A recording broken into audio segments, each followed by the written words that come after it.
We've seen what this government has done to the NHS in the last 10 years. It's horrifying. We have, now 7.4 million people on, the worst waiting list in NHS history. People are struggling to get a GP appointment, to be seen in A&E, to get their cancer care, to be seen as an outpatient. In the sixth wealthiest country on the planet, that's wrong.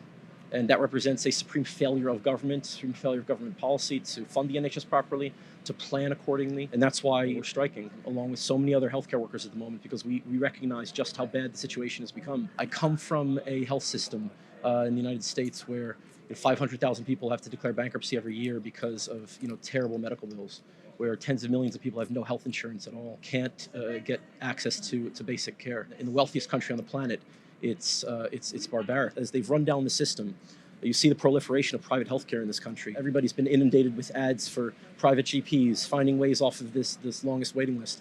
And that's all by design. They want the American style of healthcare to come here and take over. They believe that it would be great for economic growth, but they have no interest at all in doing this for patients, because it doesn't help patients. It only helps people that want to profit off of the system. And so that's why it's worth fighting for. That's why it's great to be at events like this, where we can all come together and have a plan moving forward where we can take this back to our communities and continue to fight for this. Events like this are so invigorating for a lot of us frontline staff. We're struggling in, day out in a system that's collapsing around us. And so it's wonderful to see the solidarity with unions from many different sectors.